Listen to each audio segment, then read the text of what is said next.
ሰላም እንዴት ናችሁ? የ11ኛ ክፍል ሂስትሪ ዩኒት 8 ላይ እንገኛለን። ዩኒት 8 which is about political, social and economic progress in Ethiopia mid 16th century to the mid 19th century የሚል ዩኒት ነው ያለን ማለት ነው። በዚህ ቪዲዮ የዩኒቱን የመጀመሪያ ክፍል እናያለን። እንግዲህ በዚህ ዩኒት ውስጥ ኢትዮጵያ ውስጥ ስለሚገኙ ስቴቶች ስፔሻሊ ከ16ኛው መቶ ክፍለ ዘመን አጋማሽ እስከ 19ኛው መቶ ክፍለ ዘመን አጋማሽ ድረስ የነበሩ ስቴቶች ፖለቲካዊ፣ ማህበራዊ፣ ኢኮኖሚያዊ ሂደታቸው ምን እንደሚመስል የምንዳስበት ክፍል ነው የሚሆነው ማለት ነው ጋይስ። ሶ ምንድነው ማድረግ ያለባችሁ መሰላችሁ? ስቴቶች አሉ። ስቴቶች እንዴት ኢመርጅ አረጉ? መቼ ኢመርጅ አረጉ? ኢኮኖሚክ አክቲቪቲያቸው ምን ነበረ? እንዴት ዲክላይን ሊያደርጉ ቻሉ? ከማን ጋር ሪሌሽንሺፕ ነበራቸው? ኦኬ፣ በእንደዚህ አይነት ወይ ነው ልትረዱ የምትችሉት ሂስትሪ። ከዛ ውጭ ሁሉንም እንዳለን ሸምድዶ የምንያዝ ካላችሁ ትንሽ ከበድ ይላል። ሶ መቼ ኢመርጅ አደረጉ? ብዙ ጊዜ የተለያዩ ስቴቶች በዓለም አቀፋዊም ደረጃ ይሁን በኢትዮጵያም ደረጃ ስቴቶች ኢመርጅ ሲያደርጉ ብዙ ጊዜ ከባህር ዳርቻ ወይም ደግሞ ከውሃ ዳር ላይ ቢኮዝ አብዛኞቹ አግሪካልቸር ስለሆነ ኢኮኖሚክ አክቲቪቲያቸው ውሃማ አካባቢ ወይም ደግሞ የባህር ዳርቻ አካባቢ ላይ ወይም የወንዝ ዳር ላይ ነው ኢመርጅ የሚያደርጉት ማለት ነው። ስለዚህ የትኛው ወንዝ አካባቢ ላይ ነው የተመሰረቱት? ውስጥ ላይ ሲያካሂዱት የነበረው አክቲቪቲ ምን ነበረ? ከዛ መጨረሻ ላይ እንግዲህ እንትን ይደርሳሉ፣ ክላይሜክስ ይደርሱና ወይም ከፍተኛ ደረጃ ይደርሱና ፋይናሊ ዲክላይን ያደርጋሉ። ያደረጉበት ምክንያት ምንድን ነው የሚለውን ነገር መያዝ ያስፈልጋል። ኤኒዌይስ ዴር ኢዝ አን ኢንትሮዳክሽን ሂር።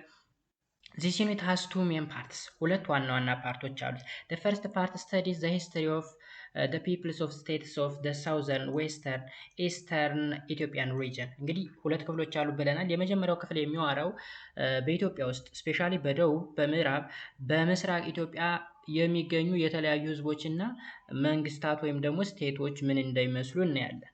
It mainly provides special emphasis on the social structure and source of political powers of the various peoples of this region። በዋናነት በዚህ በመጀመሪያው ክፍል ውስጥ ያለው እንግዲህ የሚያወራው ስለምንድን ነው? የሶሻል ስትራክቸራቸው ወይም ማህበራዊ አወቃቀራቸው እንዴት ነበረ፣ ፖለቲካል ፓወርን እንዴት ነበር የሚያገኙት፣ ኦኬ የሚለው ነው የሚያጠናው በዋናነት ማለት ነው። The people of those region had a long period of traditions of state formation። እንግዲህ እነዚህ ህዝቦች ስፔሻሊ በሳውዝ በዌስት እና በኢስት ኢትዮጵያ የሚገኙ ህዝቦች ኦኬ በጣም ረጅም የሆነ ትራዲሽን አላቸው። የምን ትራዲሽን? የስቴት ፎርሜሽን ትራዲሽን ማለት ነው። በሰከንድ ፓርት አሁን የመጀመሪያው እንግዲህ በሳውዝ በዌስት በኢስተርን ኢትዮጵያ ያሉ ፒፕል እና ስቴቶች እናያለን ብለናል። ሰከንድ ፓርትስ the second part of this unit focused on the major historical development which took place in the Christian Island Kingdom during the period from 1559 to 1855። ኦኬ ሁለተኛው ደግሞ ስለ ክርስቲያን ሃይላንድ ኪንግደም ነው የሚያጠናው። ክርስቲያን ሃይላንድ ኪንግደም ማለት እንግዲህ ሀገሪቱን ሲገዛ የነበረው በዋናነት እዚህ ዌስተርን፣ ኢስተርን፣ ሳውዘርን ምናምን የምንላቸው በክርስቲያን ሃይላንድ ኪንግደም ኢንፍሉዌንስ ውስጥ ነው ያሉት። ሶ ሁለተኛው ፌዝ እንግዲህ የሚዋራው ስለ ክርስቲያን ሃይላንድ ኪንግደም ከመቼ ጀምሮ ከ1559 እስከ 1855። ይሄ ምን ይባላል መሰላችሁ? የ16ኛው መቶ ክፍለ ዘመን አጋማሽ ነው 1559 ማለት። 1855 ደግሞ የ19ኛው መቶ ክፍለ ዘመን አጋማሽ ማለት ነው። ስለዚህ ከ16ኛው መቶ ክፍለ ዘመን አጋማሽ እስከ 19ኛው መቶ ክፍለ ዘመን አጋማሽ የክርስቲያን ሃይላንድ ኪንግደም ምን ሂስቶሪካል ዴቨሎፕመንቶችን አካሂዷል የሚለው የሚዳሰስበት ክፍል ይሆናል። They include the attempts of the Christian Island Kingdom to consolidate during the second half of the 16th century and the imposition of the Catholicism on the peoples of the kingdom and the conflict caused by it። በዋናነት በዚህ ክፍል ውስጥ የሚጠናው እንግዲህ ምንድን ነው?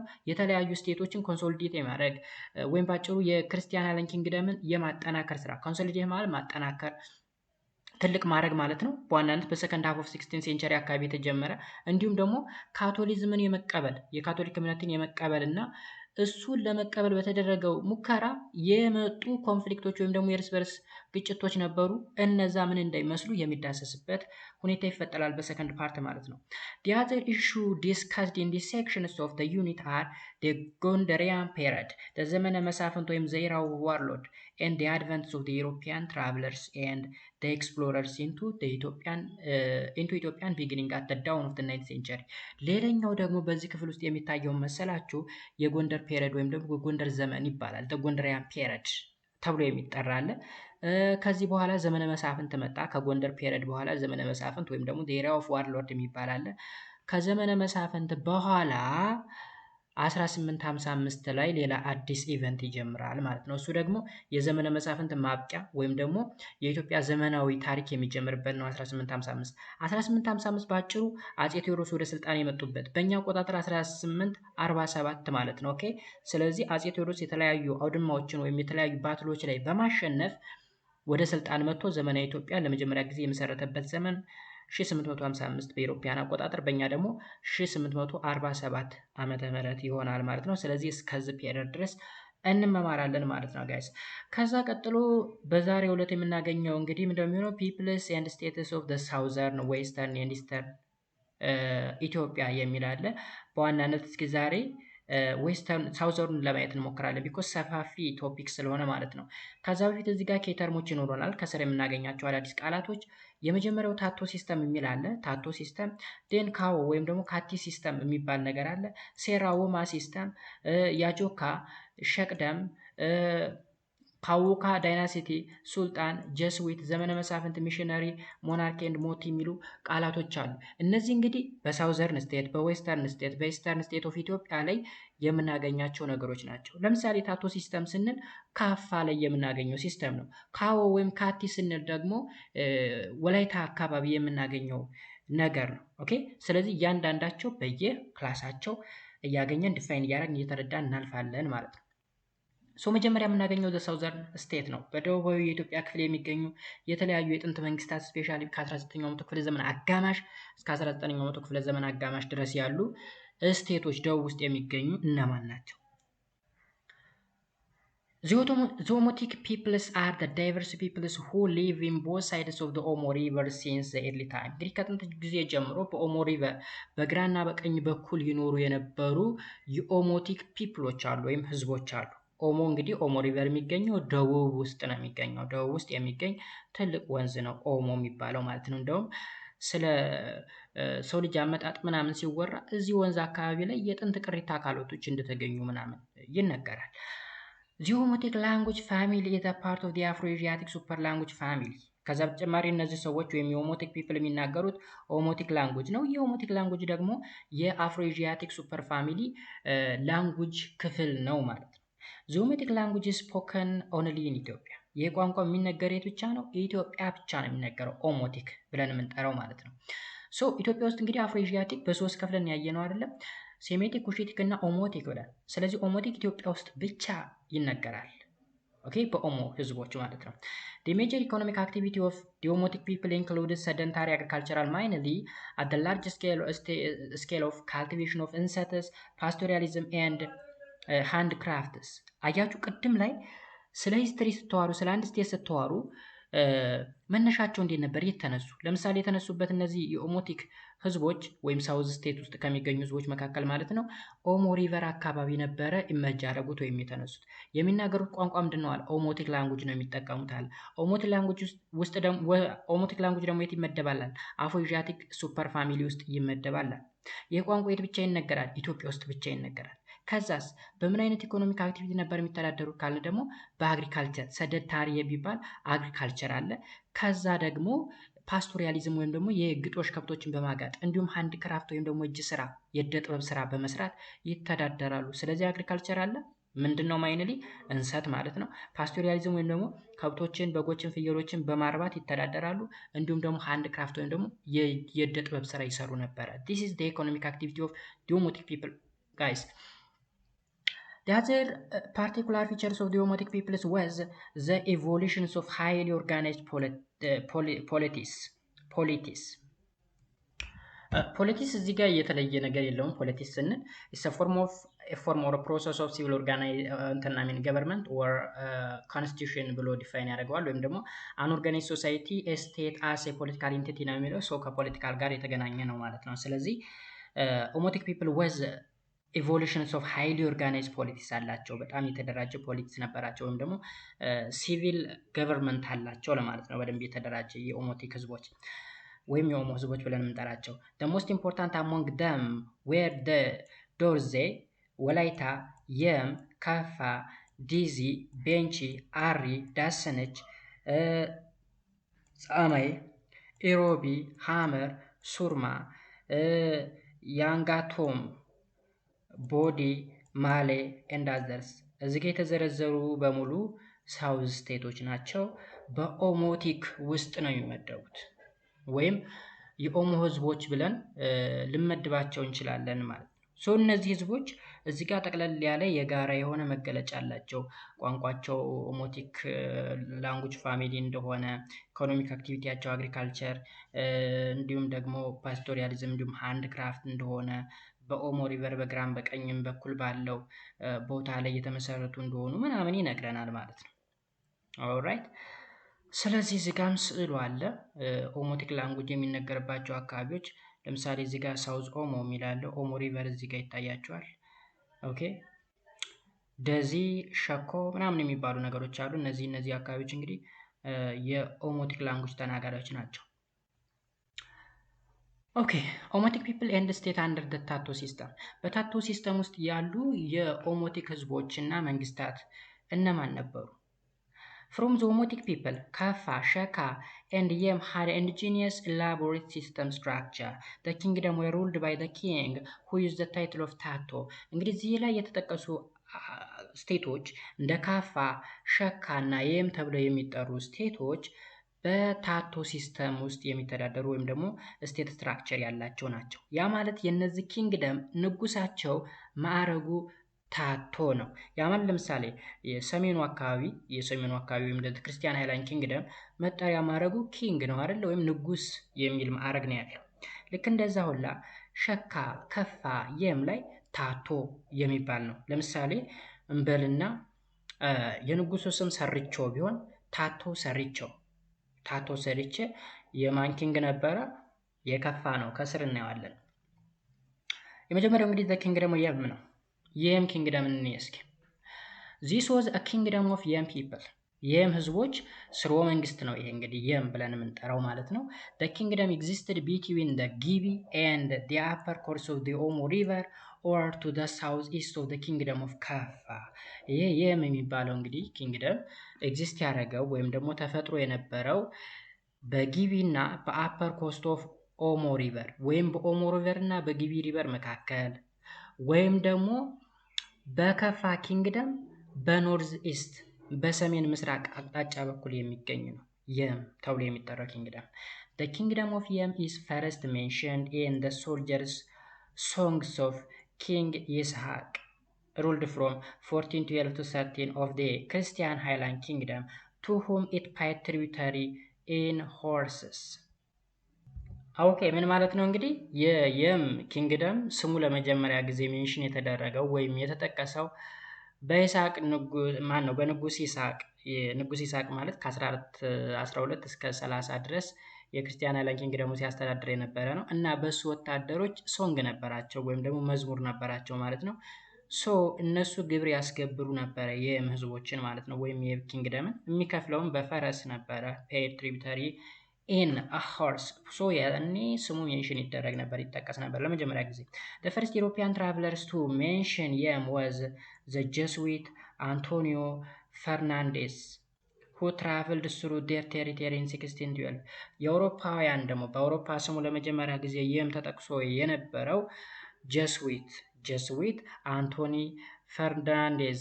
ፈርናንዴዝ ተብሎ የሚጠራ እነዚህ ሰዎች ሚሽነሪ ናቸው ጋይስ። አንቶኒዮ ፈርናንዴዝ ተብሎ የሚጠራው ለምሳሌ ምንድን ነው? ሚሽነሪ ነው ወይም ጀስዊት ነው። ያ ማለት የካቶሊክ ሚሽነሪዎች ናቸው። ብዙ ጊዜ ሃይማኖት ለማስተማር የመጡ ወይም ደግሞ ሃይማኖት ለመስበክ የመጡ ናቸው። ሰው መቼ ነው ወደ የም ኪንግደም መጥቶ የነበረው የሰውዬ? በ1614 ነው። ስለዚህ በ1614 በኢሮፒያን ለመጀመሪያ ጊዜ የየም ስም ሜንሽን ተደርጓል። ከ1412 እስከ 30 ባለው ዘመን ደግሞ የይስሐቅ ወታደሮች ስማቸው ሜንሽን ያደርጓቸው ነበረ ይለናል። The first king of Yem belongs to the Halman Gama dynasty። የመጀመሪያው የየም ኪንግ ከየት ነው የሚመደበው? ዳይናሲቲው ሃልማን ጋማ ከሚባለው ዳይናሲቲ ውስጥ ይመዘዛል ማለት ነው። In the 14th century this dynasty was replaced by a new dynasty called ሞዋ ወይም ሀዋ በሚባል ዳይናሲቲ ተተካ ማለት ነው። አሁን ተመልከቱ እዚህ ጋር ዳይናሲቲ እንዴት ነው ምናምን ግራ እንዳትጋቡ። ወደ ክርስቲያን ሃይላንድ ኪንግደም ልመልሳችሁ። የክርስቲያን ሃይላንድ ኪንግደም ከመጀመሪያ ጀምሮ ሲተዳደር የነበረው በሰለሞናዊ ዳይናስቲ ነው፣ ወይም የሰለሞን ስርወ መንግስት ነው። ሰለሞናዊ ማለት ነው እንግዲህ ከጥንት ከ11 ምናምን ነገር ጀምሮ ወይም ከ13ኛው ከ12ኛው ምናምን መቶ ክፍለ ዘመን ጀምሮ እስከ ኃይለ ሥላሴ ድረስ ኦኬ፣ እስከዛ ድረስ የነበረው ስርወ መንግስት ሰለሞናዊ ተብሎ ይጠራል። የሰለሞን ዘር ተብሎ የሚጠቀስ ማለት ነው። ከዛም በፊት አክሱም ላይ የነበረውም ስርወ መንግስት ሰለሞናዊ ነው። በመሀል ግን የዛጉዌ ዳይናስቲ ገብቷል። የዛጉዌ ዳይናስቲ ማለት ከሰለሞናዊ አይደለም ተብሎ እንደገና ተነጥቆ ወደ ሌላ የተሸጋገረበት ነው። ስለዚህ ዳይናሲቲ ስንል መነሻው ከየት ነው? ኦኬ፣ የመንግስቱ ጀማሪ ማን ነው የሚለው ነው። ስለዚህ የየም ንጉስ መነሻው ከየት ነው ካል ከሃልማን ጋማ ዳይናስቲ ነው መነሻው። ከዛ ይሄ ዳይናሲቲ እንደገና ተሰረዘና በማን ተተካ ይለናል? አዲስ ዳይናሲቲ ኮልድ ሞዋ ወይም ደግሞ ሀዋ ተብሎ በሚጠራ ዳይናሲቲ ተካ። the center of the kingdom was at ሃንጋር ፎቻራ። ሴንተሩም ወይም ማዕከሉ የዚህ ኪንግደም የማን የማዋ ወይም የሀዋ ኪንግደም ሴንተሩ የት ነው ይለናል? አንጋር ፎቻራ ፎቻራ። the young king used the title of አምኖ and had absolute power። እዩ እዚህ ጋር እንግዲህ እንትን እንዳትሳሳቱ እዚህ ጋር ሂስትሪ ላይ እንግዲህ ንጉሶች የተለያየ ማዕረግ ይሰጣቸዋል። ከላይ ለምሳሌ ታቶ የሚባል ነገር አይተናል። ታቶ የት እንደሆነ ጠቅሰናል። እዚህ ጋር በማን ኪንግደም በማኦ ወይም ዳይናስቲ በማኦ እና ወይም ሀዋ ዳይናሲቲ ላይ ንጉሱ ይጠቀመው የነበረው ማዕረግ አምኖ የሚባል ሆኖ አብሶሊት ወይም ፍጹማዊ ስልጣን ነው ያለው። እዚህ ጋር አሁን ግራ የሚያጋባችሁን ነገር ልንገራችሁ። ዲፈረንስ ቢትዊን ዳይናስቲ ኤንድ ኪንግደም ሜቢ ግራ ሊያጋባችሁ ይችላል። A dynasty refers to a sequence of rulers from the same family, while kingdom is a territory ruled by a king or a queen። አያችሁ፣ ኪንግደም ምንድነው? ቴሪቶሪ ነው፣ ዳር ድንበሩ፣ አጠቃላይ የግዛቱ ስፋት። ወይራስ ዳይናስቲ ስንል ግን ስርወ መንግስት ነው፣ ከተመሳሳይ ቤተሰብ ወይም የተመሳሳይ ቤተሰብ አስተዳደር ማለት ነው። አባት ሲያስተዳድር ይኖርና ሲሞት ልጅ ይተካል። ከዚህ ልጅ እያለ የሚቀጥል ከሆነ that is dynasty። ኦኬ፣ ዳይናሲቲ ሲኩዌንስ ኦፍ ሩለር ማለት ነው ዳይናሲቲ። ኪንግደም ስንል ግን ምን ማለታችን ነው? which is a ቴሪቶሪ ነው ወይም ዳር ድንበሩ ማለት ነው። አሁንም ሌላ ልጨምርላችሁ ደግሞ ኢምፓየር ምንድን ነው? አን ኢምፓየር። አሁን ኪንግደም፣ ዳይናሲቲ እና ኢምፓየር የሚሉ ነገሮች አወዛጋቢ ስለሆኑ an empire is a larger political entity that rules over a multiple kingdoms, states or territory often acquired through conquest ይላል። ኤምፓየር ስንል እንግዲህ መጀመሪያ ዳይናስቲ ምንድን ነው አለ። ዳይናስቲ ተመሳሳይ ቤተሰቦች የሚያስተዳድሩት መንግስት ነው፣ በዘር ሐረግ የሚተላለፍ መንግስት ማለት ነው። ኪንግደም ደግሞ ቴሪቶሪ ነው ብለናል፣ ወይም ዳር ድንበር ማለት ነው። ኤምፓየር ስንል ግን የተለያዩ ኪንግደሞችን የያዘ ማለት ነው። ለምሳሌ ሮማን ኢምፓየር ስንል ላይክ የተለያዩ ሀገሮችን ለምሳሌ ሮም ትገዛ ነበረ።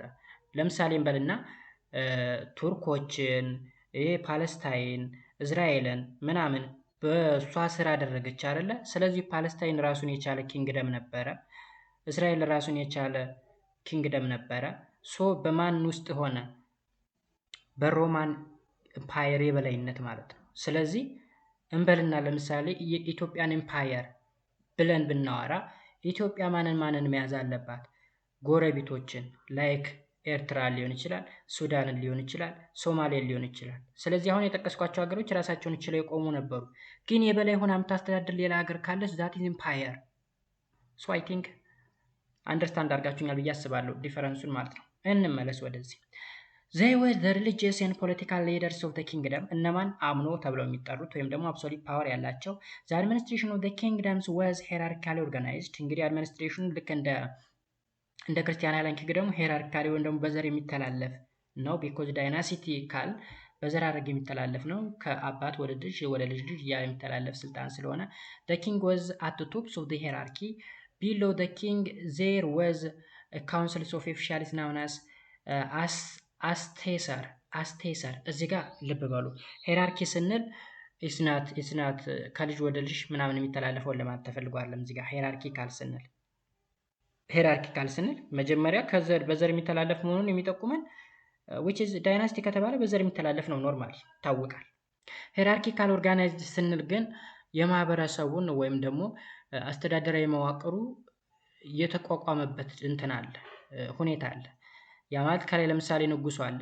ከንጉሱ በታች ለምሳሌ ይሄ መኳንንቶች ምናምን የሚባሉ ነገሮች አሉ። ከዛ ዝቅ ስንል ደግሞ እነዚህ ሀብታም ምናምን ሰዎች፣ ከዛ ዝቅ ስንል ምናምን እያል መጨረሻ ላይ እነዚህ ጭሰኛ ምናምን የሚባል that is hierarchy ብለን እንጠራዋለን። ስለዚህ ንጉሱ the top of the hierarchy ላይ ይቀመጣል ወይም ፍጹማዊ ስልጣን ያለው absolute power ያለው ነው። below the king there was a council is known as አስቴሰር ተብለው የሚጠሩ ካውንስል ኦፍ ኦፊሻል ተብለው የሚጠሩ ወይም ደግሞ የምክር ቤት ባለስልጣናት ብለን የምንጠራቸው አሉ ከንጉሱ በታች ማለት ነው። the kingdom was divided into provinces and sub-provinces each under its own local official is known as ኢራሾ ወይም ደግሞ ራሾ and ጋግና respectively ምን ማለት መሰላችሁ? ይሄ ደግሞ ኪንግደሙ ለተለያዩ ክፍለ ሀገራቶች ተከፋፍሏል ወይም ግዛቶች ማለት ነው። ፕሮቪንስ ግዛት ነው ወይም አውራጃ ልንል እንችላለን። ከዛ ደግሞ ንዑስ አውራጃ የሚባል አለ። ዛት ሚንስ ፕሮቪንስ አውራጃ ብንል ሰብ ፕሮቪንስ ደግሞ ንዑስ አውራጃ ወይም ወረዳ ልንለው እንችላለን። እያንዳንዳቸው እንግዲህ የራሳቸው ሎካል የሆነ ኦፊሻል ወይም አስተዳደር አላቸው። የፕሮቪንስ አስተዳዳሪ ኢራሾ ተብሎ ይጠራል። ራሾ ኤንድ ዋት ኮል ኢት የሰብ ፕሮቪንሱ ደግሞ ራግና ወይም ደግሞ ራኛ ልንለው እንችላለን። ይሄ የእንግሊዘኛ ቃል ስላልሆነ ማህበረሰባዊ አጠራር ይኖረዋል ይሄኛው። ኦኬ ቢኮዝ ራግና ብለን ማንበብ እንችላለን፣ ጋግና ብለን ማንበብ እንችላለን፣ ወይም ደግሞ ጋኛ ብለንም ማንበብ እንችላለን። ምክንያቱም እዛ አካባቢ ወይም የም ውስጥ ያለ ቋንቋ ስለሆነ በራሳቸው ነው እንትን የሚሉት። እንግሊዘኛ ቢሆን ጋኛ ብለን ልናነበው እንችላለን። ኦኬ ቼክ ላደርግላችሁ ጉግል ላይ ምናምን ሰርች እያደረኩ ነበረ። ጋኛ የሚባል ሌላ ነገር አለ ጋይስ። ጋኛ ማለት ማሊ ውስጥ የሚገኝ ቪሌጅ ነው። ኦኬ የሆነ ቪሌጅ ነው ጋኛ። ኤኒዌይስ እንግዲህ ጋኛ ብላችሁ መረዳትም ትችላላችሁ፣ ታሪክ ስለሆነ ማለት ነው። ጋግና ይሆናል ብዬ አላስብም እንደራሴ። ጋኛ ብላችሁ ተረዱት። ኤኒዌይስ የሰብ ፕሮቪንሱ መሪ ማዕረግ ነው። ኦልራይት ብዙም የሚያከራክር ነገር አይደለም። the economy of yem was based on agriculture ኢኮኖሚያቸው እንግዲህ አግሪካልቸር ነው። ከላይ አጠቅላላ አድርገን ጠቅሰናል። አግሪካልቸር፣ ሃንድክራፍት፣ ፓስቶሪያሊዝም የሚባሉ ነገሮችን ጠቅሰን ነበር። ስለዚህ የየም ዋና የኢኮኖሚ ምንጩ አግሪካልቸር ነው። እንሰት was the staple foods of the Yem peoples throughout the kingdom እንሰት ነው በዋናነት የሚመገቡት እዛ አካባቢ። እንሰት ማለት የኮባ ብለን የምንጠራው ታውቃላችሁ፣ ለዳቦ መድፊያ ምናምን የሙዝ እንትን ያለው የሚመስለው እሱ እንሰት ተብሎ ይጠራል። ቀጥታ አይደለም ቅጠሉን የሚበሉት፣ ይሄ ቆጮ ምናምን የሚባል ነገር አለ። በዛ አይነት አሰራር ሰርተው ይመገቡታል ማለት ነው። ስለዚህ ዋነኛ የምግብ ሶርሳቸው እንሰት ነበረ። ባርሊ ኤንድ ሰርገም፣ ይሄ ደግሞ ባርሊ ወይም ደግሞ ገብስና ማሽላ ደግሞ was also important cereals produced in the kingdom ላይ ከሚመረቱ ሌሎች ሴሪያሎች ገብስና ሰርገም ወይም ደግሞ ማሽላ ቅድሚያ ይሰጠዋል ማለት ነው። ትሬድ ኤንድ ሃንድክራፍት ስንል ዌቪንግ ኤንድ አይረን ወርክስ ፕላይ ሰከንዳሪ ሮልስ ኢን ዘ ኢኮኖሚ ኦፍ የሚባል። ከዛ በተጨማሪ የሞች ትሬድ ወይም ንግድ ላይ ይሳተፉ ነበረ። ሌላኛው ኢኮኖሚክ አክቲቪቲያቸው ነው። እደ ጥበብ ስራ፣ የዌቪንግ ሽመና ስራ እና የብረት ቅጥቀጣ ላይም ፓርቲሲፔት ያደርጋሉ። እንደዚህ አይነት ኢኮኖሚክ አክቲቪቲም ነበራቸው ማለት ነው። ስለዚህ ባጭሩ በአግሪካልቸር ይሳተፋሉ፣ በትሬድ በሃንድክራፍት ይሳተፋሉ፣ ወይም በዛ አይነት ኢኮኖሚያዊ እንቅስቃሴ ይሳተፋሉ፣ ይተዳደራሉ ይለናል። ይህ እንግዲህ አጠቃላይ የየም ኪንግደም ነው። አሁን ደግሞ የከፋ ኪንግደምን እናያለን። ኪንግደም ኦፍ ከፋ። The medieval kingdoms of Kaffa was located south of the Gojeb River። እንግዲህ የከፋ ኪንግደም የሚገኘው በጎጀብ ሪቨር በስተደቡባዊ አቅጣጫ ነው፣ ወይም ከጎጀብ ወንዝ በስተደቡብ አቅጣጫ ይገኛል የኪንግደም ኦፍ ከፋ ማለት ነው። The time when the kingdom came into existence is not clearly known። ከዚህ ቀደም እንግዲህ ስለ ክርስቲያን አይላንድ ኪንግደም እና ስለ ሙስሊም ሱልጣኔቶች ስንመማር ታስታውሳችሁ በዋቲኮሊት በአምደ ጽዮን ዘመነ መንግስት ኦኬ ብዙ ሙስሊም ስቴቶችን እንትን ሲላቸው ነበረ፣ ወደሱ ሲያስገባቸው ነበረ። በዛ ጊዜ የተለያዩ ስቴቶችን ስናይ መቼ እንደተነሱ መቼ ኤግዚስት እንዳደረጉ አይታወቅም ነበር ካስታውሳችሁ። ዘሴንቲንግ እዚህ ጋም ከፋ ወደ መንግስትነት ወይም ደግሞ ራሱን የቻለ ኪንግደምነት መቼ ኤግዚስት እንዳደረገ ክሊር የሆነ መረጃው የለም። ብዙ ጊዜ ጋይስ እዚህ ጋር አሁንም በድጋሚ የምነግራችሁ ከዚህ ቀደም አውርተንበታል። የኢትዮጵያ ታሪክ ሲወራ ብዙ ጊዜ ታሪኩ የሚነሳው የሰሜኑ ነው። የሰሜኑ ማለት የትግራይ የአማራ ምናምን ነው ብዙ ጊዜ ታሪካቸው የሚወሳው። ደቡብ አካባቢ ዛትማች ክሊር የሆነ መረጃ የለም። የሌለበት ዋነኛ ምክንያት ምንድነው መሰላችሁ? የጽህፈት ስኪሉ አልነበረም በድሮ ጊዜ። ኦኬ ይሄ አሁን እኛ የምንጠቀምበት የግዕዝ አልፋቤት ምናምን የነበረው ሰሜን አካባቢ ነው። ደቡብ ላይ ምንም አይነት የጽህፈት ክህሎት አልነበረም። ከዛ በኋላ አሁን ራሱ ሞደርን በምንለው ጊዜ አሁን በዚህ በሰለጠነው ጊዜ ራሱ የሚጠቀሙት አልፋቤት የዚሁን ያገሪቱን አይደለም፣ የግዕዙን አልፋቤት አይደለም የሚጠቀሙት፣ የውጮችን ነው። የኢሮፒያን ወይም ደግሞ የላቲን ነው የሚጠቀሙት። አይታችሁ ከሆነ አብዛኛው ደቡብ ውስጥ ያሉ ህዝቦች ከጉራጌ በስተቀር ብዙዎች የሚጠቀሙት የላቲኑን ነው። የላቲኑ እነሱ ብቻ ሳይሆን ሶማሌው፣ አፋሩ፣ ኦሮሞ በቃ ከሰሜኑ ማህበረሰብ በስተቀር ኢንክሉዲንግ ጉራጌ ሌላው በሙሉ የሚጠቀመው የላቲኑን ነው። የላቲኑ የመጣው ደግሞ በቅርብ ነው። በዛ ምክንያት ደቡብ አካባቢ ያሉ የተለያዩ የጥንት ግዛቶች ታሪካቸው ብዙም ክሊርሊ እንትን ያለ አይደለም። የእነዚህን ታሪክ የምታገኙት እንደውም የት መሰላችሁ? የክርስቲያን ሃይላንድ ኪንግደሙ ላይ የእነሱ እንትን አለ፣ ታሪክ አለ፣ የነገስታቶች ታሪክ ምናምን አለ፣ ወይም ገድል ማለት ነው። እነሱ ገድል ላይ ነው ይህንም ኪንግደም ኦፍ ከፋ ምናምን ሌሎች ታሪኮችን የምታገኙ እንጂ በዛ ዘመን ከፋዎች ታሪካቸውን ጽፎ አስቀምጠውት አይደለም። ቢኮዝ ያኔ የጽህፈት ስኪል አልነበረም በዚህ አካባቢ ደቡብ አካባቢ። ዛት ኢዝ ዋይ ኦኬ there is evidence about the rise to the prominence of the kingdom of Kaffa in the 14th century. The people of Kaffa call themselves ካፌቾ ራሳቸውን እነዚህ የከፋ ህዝቦች ምን ብለው ነው የሚጠሩት? ካፌቾ ብለው ይጠሩታል። ካፌቾ they claim that they have a descendant from the royal clans of ሚንጆ ከሚባለው ክላን ወይም ደግሞ ጎሳ ውስጥ እንመደባለን ብለው ስለሚያስቡ ወይም የዛ ዘር ሀረግ አለብን ብለው ስለሚያስቡ ነው ካፌቾ ብለው ራሳቸውን የሚጠሩ ይለናል። The Minjo dynasty has ruled the kingdom since about 1390. ሚንጆ የሚባለው ዳይናስቲ ሚንጆ ማለት እንግዲህ ማን ከመምጣቱ በፊት ማኦ የሚባለው ዳይናስቲ ከመምጣቱ ማኦ የምነው ሶሪ ሚንጆ ከመቼ ጀምሮ ነው ከፋን ያስተዳድር የነበረው? ከ1390 አካባቢ።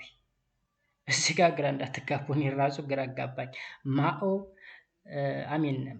ማኦ ወይም ሃኦ የማን ነው? የየም ነው። እሺ የየም ነው። ግራ እንዳላጋባቸው እኔ ራሱ። ስለዚህ ካፋ ላይ ያለው ኪንግደም ማን ነው ካል ሚንጆ ነው። ራሳቸው ማን ብለው ይጠሩታል? ካፊቾ ብለው ይጠሩታል። ሚንጆ ካፋን ከመቼ ጀምሮ ማስተዳደር ችሏል? ከ1390 ጀምሮ። The crown of Kaffa was hereditary in the Minjo clan. The king of Kaffa had a crown name used title ታቶ። ኦኬ ምን የሚል ማዕረግ ይጠቀማል? ታቶ። የማን? የካፋው ማለት ነው። የምስ ማን የሚል ነው? አሚኖ ነው ያልነው አይደለ? አሚኖ the young king used the title አሚኖ። ከፋ ላይ ደግሞ ታቶ። Okay. The kingdom was divided into provinces which were ruled by the provincial governor. እንግዲህ ልክ እንደየም የከፋ ኪንግደምም በፕሮቪንስ ወይም በግዛት የተከፋፈለ ነበረ። የየራሳቸው አስተዳደር አላቸው ወይም ገዢ አላቸው። The central government was headed by the Tator king who had absolute power in the kingdom. ልክ የም ላይ አሚኖ ብለን እንደጠራ ነው። አሚኖ እንግዲህ አብሶሉት የሆነ ፓወር ያለው መሪ እንዳልነው፣ ከፋ ላይም ታቶ ወይም ኪንጉ አብሶሉት የሆነ ስልጣን አለው ማለት ነው በኪንግደም ውስጥ። He has assisted by the council of 7 called መቅሪጮ ተብሎ የሚጠሩ ካውንስሎች አሉ ደግሞ 7 ናቸው። እነዚህ መቅሪጮ ተብሎ የሚጠሩት ካውንስሎች ወይም ምክር ቤት ማንን ሳፖርት ያደርጉታል ወይም አሲስት ያደርጉታል? ንጉሱን ታቶን ማለት ነው።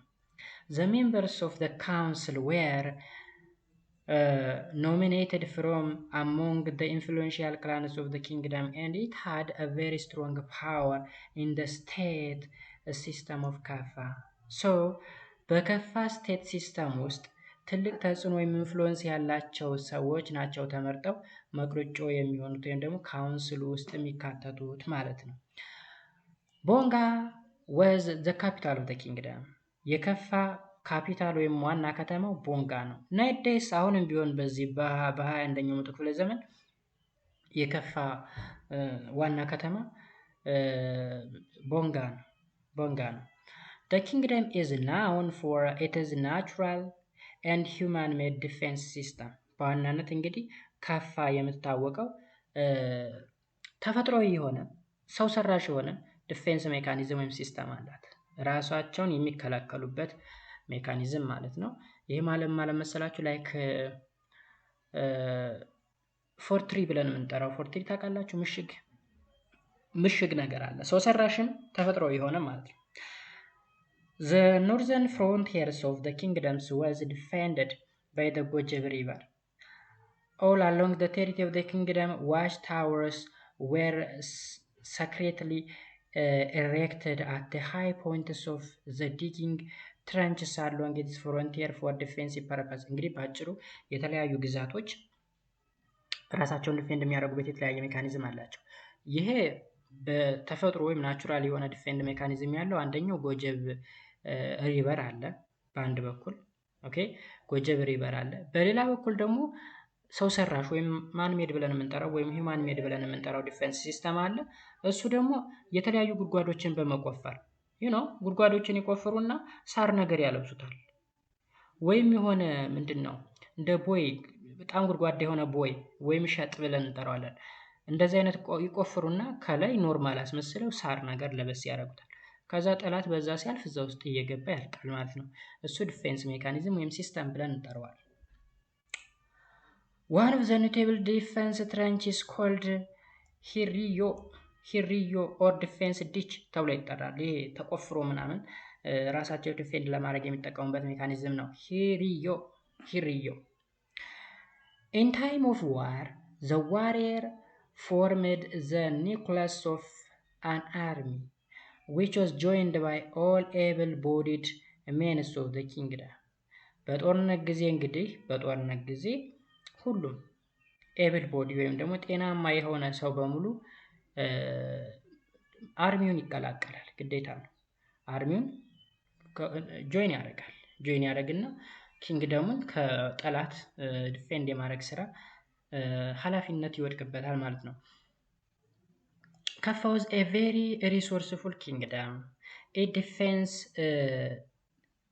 its dense forests and land in general was a property of the king. ባጭሩ እንግዲህ ካፋ በተፈጥሮ ሀብቷ የታወቀች ነች ወይም ሪሶርስፉል ኪንግደም የምትባል ነች።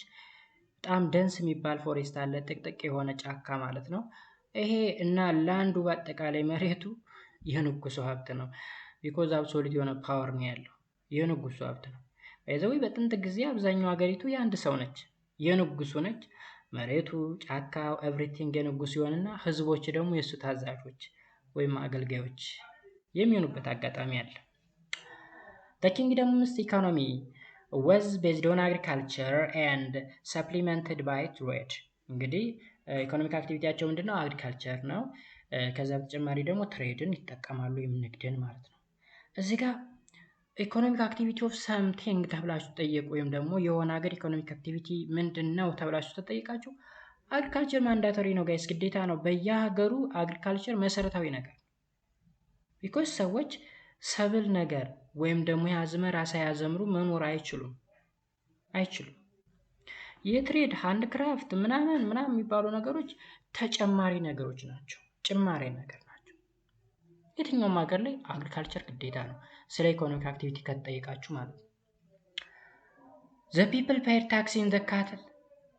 መስክ which was collected by assigned tax collector called tate kisho the hands of the king እዚህ ጋር ቃላቶች እየበዙባቸው ነው አዳዲስ ቃላቶች ከህዝቡ እንግዲህ ታክስ ይሰበሰባል በካትል ወይም በመስክ ፎርም ማለት ነው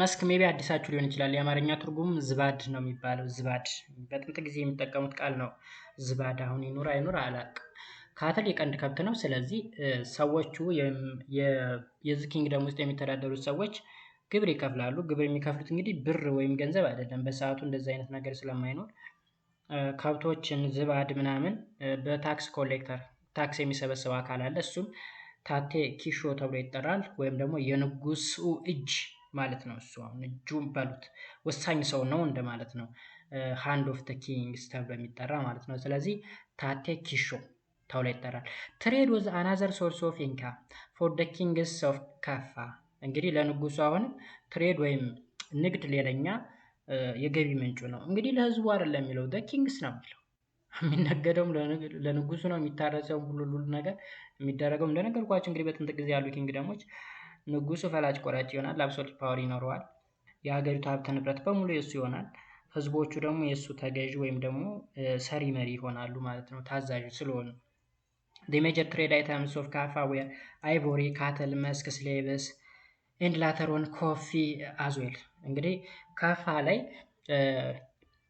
አሪፍ የሚባሉ የትሬድ አይተሞች ወይም ደግሞ ጥሬ ዕቃዎችን ለንግድ የሚውሉት አይቮሪ ያለ ወይም የዝሆን ጥርስ ብለን የምንጠራው ካትል አለ የቀንድ ከብት ዝባድ ወይም መስክ ስሌቭ አለ ባሪያ ይሸጣል ይነገዳል በኋላ ደግሞ ኮፊ ኢንቨንት ከተደረገ በኋላ ወይም ከተጠና በኋላ ኮፊ ሲጀመር ኮፊ የሚለው ካፋ ከሚለው ቃል የመጣ ነው ወይም ኮፊ ለመጀመሪያ ጊዜ የተገኘው ከካፋም ነው ይባላል ማለት ነው መርቻንትስ ፔር ታክስ ኤንድ ካስተም ዲዩስ at the gates of the kingdom ወደ ኪንግደሙ መግቢያና መውጫ ላይ ነጋዴዎች ታክስ ይከፍላሉ ማለት ነው ወይም ደግሞ ግብር ይከፍላሉ ወይም ይቀረጣሉ ማለት ነው okay with such a strong political organ defense and economy ካፋ existed as an independent state for a long period of time ለረጅም ጊዜ እንግዲህ ካፋ የራሷን ኢኮኖሚ የራሷን ዲፌንድ ምናምን ፖለቲካል ኦርጋን አደራጅታ ኢንዲፔንዳንት ሆና ራሷን የቻለች ግዛት ሆና ለረጅም ዘመን ኑራለች ማለት ነው ኦኬ ከዛ በተጨማሪ it successfully resisted the Oromo expansion during the 17th century and 18th century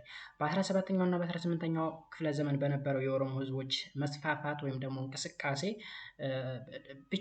ብቻዋን successfully resist ማድረግ የቻለች ኢንዲፔንዳንት ስቴት ነበረች ካፋ ማለት ነው In the 9th century, the Kaffa powerful kings existed the territory of the kingdom to the south. Okay, I mean extended. So በ19ኛው ክፍለ ዘመን የካፋ ፓወርፉል ንጉስ ወይም ደግሞ በጣም ኃይለኛ የሚባለው ንጉሳቸው ቴሪቶሪውን ወደ ደቡብ እንዲሁም ደቡብ ምዕራብ ሰሜን ምስራቅ አቅጣጫ ማስፋፋት ጀመረ ማለት ነው ወይም ኤክስፓንድ ማድረግ ጀመረ In the 9th century, particularly between 1821 and 1897 five prominent Tato successfully ruled the kingdom. Okay? ከ1821 እስከ 1897 ድረስ አምስት ተከታታይ ዋና የሚባሉ ታቶች ካፋ ኪንግደምን በጣም ሰክሰስፉል በሚባል ወይም ውጤታማ በሚባል ደረጃ ሊያስተዳድሩ ችለዋል they were Gahi Nechicho ruled from 1821 up to 41 Gawi Nechicho ruled from 1841 up to 43 Kaye Sharricho ruled from 1843 up to 68 Gali Sharricho or Galito ተብሎ የሚጠራው ደግሞ ከ1868 እስከ 90 and Gaki Sharricho የመጨረሻው ማለት ነው በሚኒሊክ defeated የተወረረው ወይም ደግሞ የተሸነፈው ማለት ነው ጋኪ ሰርቾ ከ1890 እስከ 97 ድረስ ያስተዳደረ ነው ስለዚህ እነዚህ አምስቶቹ ከ1821 እስከ 97 ድረስ ሰክሰስፉሊ የካፋን ኪንግደም ያስተዳደሩ ነገስታቶች ናቸው ማለት ነው after a heavy war with the Minilik the second army headed by ራስ ወልደ ጊዮርጊስ the last king of Kaffa Tato Gaki Saricho was captured and taken to Addis Ababa and led his exile life until his death አያችሁ በመጨረሻም እንግዲህ ባጼ ሚኒሊክ ተሰከንድ እንግዲህ ሚኒሊክ ሀገሪቱን የማስፋፋት ወይም ደግሞ ግዛት የማስፋፋት ስራ ሰርቶ አሁን ላይ ያለችው ፕሬዘንት ዴይ ላይ ያለችው ቅርጽ የኢትዮጵያ ቅርጽ እንድትይዝ ያደረገ ንጉስ ምኒልክ ነው። አሁን ላይ እንግዲህ ከሰሜን ትግራይ ደቡብ ድረስ የሞያሌ የሚባለው ምዕራብ፣ የጋምቤላ ወይም ቤንሻንጉል፣ በምስራቅ ደግሞ ሶማሊያ፣ አፋር ምናምን ይሄንን ቅርጽ ይዛ እንድትቀመጥ ያደረገው ንጉስ ምኒልክ ወይም ዳግማዊ ምኒልክ ነው። በዳግማዊ ምኒልክ ዘመነ መንግስት ኦኬ በራስ ወልደ ጊዮርጊስ የሚመራ ጦር ወደ ካፋ ተላከና ንጉስ ታቶ ጋኪ ሰርቾ ካፕቸር ተደረገ ወይም ደግሞ ተያዘ፣ ተማረከ እና ወደ አዲስ አበባ ሄዶ በግዞት ተቀመጠ ማለት ነው። ግዞት ኤክሳይል ማለት ግዞት ማለት ነው። እስኪሞት ድረስ በግዞት እዛው ኖረ አዲስ አበባ ላይ።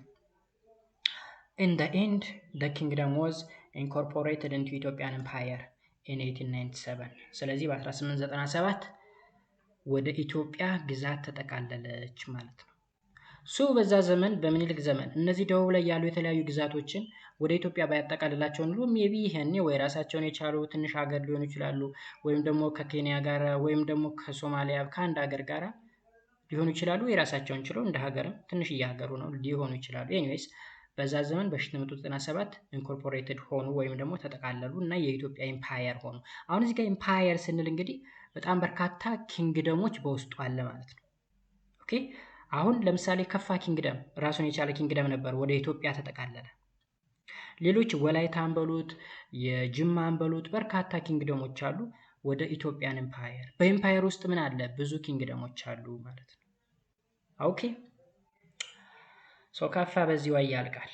ኔክስት the kingdom of ሸካ።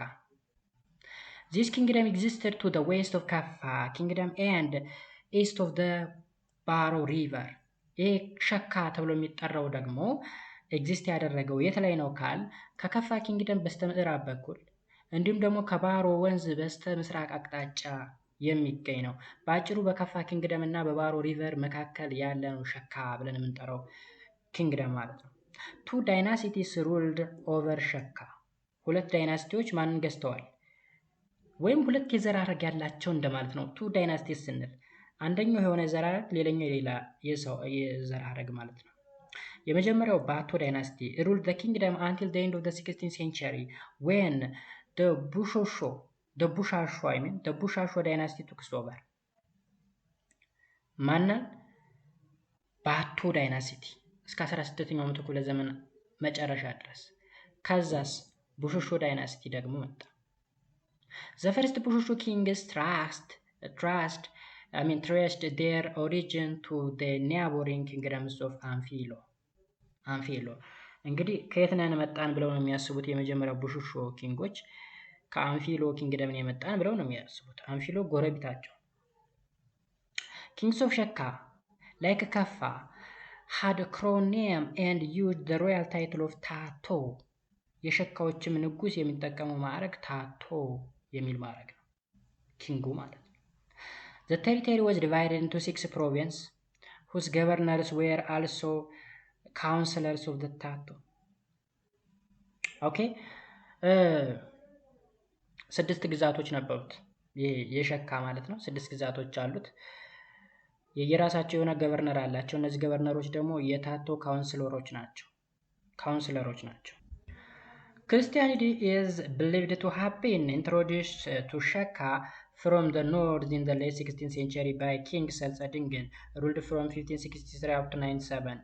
የክርስትና ሃይማኖት ወደ ሸካ የገባው እንግዲህ በ16ኛው መቶ ክፍለ ዘመን መጨረሻ አካባቢ ከኖርዝ ወይም ከክርስቲያን ሃይላንድ ኪንግደሙ በአጼ ሰርጸ ድንግል ዘመነ መንግስት እንደገባ ይነገራል። ሸካ was frequently at war with the expanding መጫ ኦሮሞ until the late 19th century to whom they lost many territories። እንግዲህ ከ19ኛው መቶ ክፍለ ዘመን መጨረሻ አካባቢ ጀምሮ ከመጫ ኦሮሞዎች እነዚህ ኤክስፓንድ እያደረጉ ተስፋፊ የነበሩት የመጫ ኦሮሞዎች ወይም ደግሞ የሙቭመንት ላይ የነበሩት እንቅስቃሴ ላይ የነበሩት ኦሮሞዎች በጣም በከፍተኛ ሁኔታ ቻሌንጅ ሲያደርጓቸው እና ብዙ ቴሪቶሪያቸውን ሲወስዱባቸው ነበረ። The kingdom also had a close economic, political and historical relationships with the kingdoms of ኢናሪያ፣ ከፋ፣ አንፊሎ። ኦኬ ይሄ አሁንም ሸካ የሚባለው ኪንግደም በፖለቲካም በሉት በኢኮኖሚም በሂስቶሪካል ሪሌሽንሺፕ ወይም ዝምድና ቢባል ከኢናሪያ ከከፋ እና ከአንፊሎ ጋራ ጥሩ የሆነ ዝምድና እንደነበራቸው ወይም ሪሌሽን እንደነበራቸው ይነግረናል ማለት ነው። ኦኬ ጌቻ ኢን Andaracha. Gechen Andaracha was the capital of kingdoms in most of its history. ጌቻ ተብሎ የሚጠራ ቦታ ጌቻ ተብሎ የሚጠራ ቦታ የሸካ ዋና ከተማ እንደነበረ ይነገራል። ለብዙ ጊዜ ማለት ነው። ወይም ደግሞ አብዛኛውን የሸካ ሂስትሪ ላይ ጌቻ ተብሎ የሚጠራው ቦታ ሴንተር ወይም ካፒታል ነበረ ማለት ነው። According to tradition, during the 9th century, the kingdom of Shaka was ruled by 5 Tato kings like that of Kaffa. ልክ እንደ ከፋ 5 ኪንጎች ነበሩት ወይም ታቶዎች ነበሩት። They were Badi Nechicho, ruled from 1800 up to 05. Techi Nechicho, ruled from 1805 up to 20. Geli Gawachi, ruled from 1820 up to 50. Deji Gawocho, ruled from 1850 up to 87. And Tachi Gawicho, ruled from 1887 up to 1898. ከዛ ፋይናሊ እንዴት ወደቁ እዚህ ጋር ስላልተገለጸ ነው። እንዴት ወደቁ ከተባለ ያው በምኒልክ ኢንኮርፖሬት ነው የሚደረጉት ቢኮዝ አሁን የኢትዮጵያ ክፍል ስለሆኑ ማለት ነው። ኦኬ ጋይስ አሁንም ልንጨርሰው አልቻለም፣ ሰፊ ነው ይሄ ቶፒክ ብያቸዋለሁ። ስለዚህ እዚህ ጋር እናበቃና ፓርት 2 ኦሞቲክ ፒፕልስ ኤንድ ስቴት አንደር ዘ ካው ወይም ካቲ ሲስተም ላይ እስካሁን ያየናቸው እነ የም እነ ሸካ እነ ካፋ ምናምን የመሳሰሉት በታቶ ሲስተም ውስጥ የነበሩ ናቸው። ቀጥሎ የምናያቸው ደግሞ በክፍል 2 የምናያቸው በካው ወይም ካቲ ሲስተም ውስጥ ያሉ እነ ወላይታን እነ ዳዋሮ ኦኬ እነ ጋሞ ጎፋ ከታችም ጉራጌ ይኖራል ኩሽቲት ምናምን ነገር ያ አለ። እነሱን ነገሮች በክፍል 2 እንጨርሳለን ማለት ነው። ዛሬ ግን እዚህ ጋር ይበቃናል። ሀሳብ አስተያየት ካላችሁ ኮሜንት ሴክሽን ላይ አስቀምጡልኝ። ለዩቲዩብ ቻናሉ አዲስ ከሆናችሁ ደግሞ ሰብስክራይብ አድርጉ። በየጊዜው የሚለቀቁ ሌሎች ቪዲዮዎች ሲለቀቁ የማስታወቂያ መልእክት እንደደረሳችሁ የዶል ምልክቱን ኦን አድርጉት። አሁን ፓርት 2 ሲለቀቅ መቼ እንደተለቀቀ አታውቁም። የዶል ምልክቱን ኦን ካረጋችሁ ግን ፓርት 2 ሲለቀቅ ተለቋል የሚል መልእክት ይመጣላችኋል ማለት ነው። ስለዚህ ሰርች በማድረግ አትቸገሩም። በቀጥታ ማስታወቂያ ስለሚመጣላችሁ ማየት ትችላላችሁ። ለዛ ነው የዶል ምልክት አብሩ ምላችሁ ኦልዌይስ። ኤኒዌይስ መልካም ጊዜ ባይ